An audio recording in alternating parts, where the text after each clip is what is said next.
अबाधक व्रत एवं दौर्गंध्य नाशक व्रत का महात्म्य।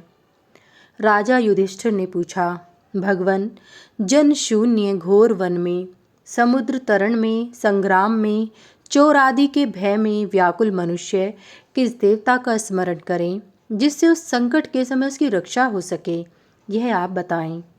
भगवान श्री कृष्ण ने कहा, महाराज, सर्व मंगला भगवती श्री दुर्गा देवी का स्मरण करने पर पुरुष कभी भी दुख और भय को प्राप्त नहीं होता। भारत, जब मैं और बलदेव जी अपने गुरु संदीप मुनि के यहाँ सब विद्या पढ़ चुके तो उस समय हमने गुरु दक्षिणा के लिए गुरुजी से प्रार्थना की। तब गुरुजी ने हमारा दिव्य प्रभाव जानकर यही कहा, प्रभु, मेरा पुत्र प्रभास क्षेत्र में गया था, वहाँ उसे समुद्र में किसी प्राणी ने मार दिया। उसी पुत्र को गुरु दक्षिणा के रूप में मुझे प्राप्त कराओ। तब हम यमलोक में गए और वहाँ से गुरुपुत्र को लेकर गुरुजी के समीप आए तथा गुरु दक्षिणा के रूप में उनका पुत्र उन्हें समर्पित कर दिया। तदंतर गुरु को प्रणाम कर जब हम चलने लगे तब गुरुजी ने कहा, पुत्रों, इस स्थान में तुम अपने चरणों का चिन्ह बना दो। हमने गुरु की आज्ञा के अनुसार वैसा ही किया।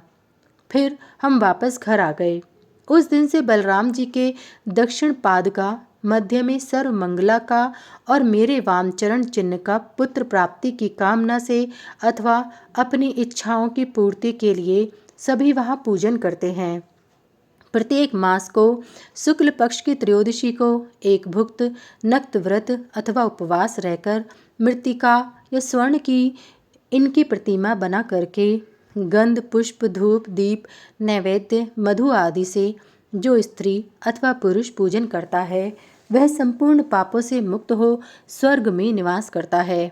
राजा युधिष्ठिर ने पुनः पूछा, यदु शार्दूल, ऐसा कौन सा व्रत है जिसके आचरण से शरीर का दुर्गंध नष्ट हो जाए और दुर्भाग्य भी दूर हो जाए? भगवान श्री कृष्ण ने कहा, महाराज, इसी प्रश्न को रानी विष्णु भक्ति ने जातुकर्ण्य मुनि से पूछा था। तब उन्होंने उनसे कहा, देवी, ज्येष्ठ मास के शुक्ल पक्ष की त्रयोदशी में पवित्र जलाशय में स्नान करें और शुद्ध स्नान में उत्पन्न श्वेत आँख, रक्त करवीर तथा निम्ब वृक्ष की पूजा करें। ये तीनों वृक्ष भगवान सूर्य को अत्यंत प्रिय हैं। प्रातःकाल सूर्योदय हो जाने पर भगवान सूर्य का दर्शन कर उनका अपने हृदय में ध्यान करें। अनंतर पुष्प, नैवेद्य, धूप आदि उपचारों से उन वृक्षों की पूजा करें और पूजन के अनंतर उन्हें नमस्कार करें। राजन, इस विधि से जो स्त्री पुरुष इस व्रत को करते हैं उनके शरीर की दुर्गंधि तथा उनका दौर्भाग्य दोनों दूर हो जाते हैं और वे सौभाग्यशाली हो जाते हैं।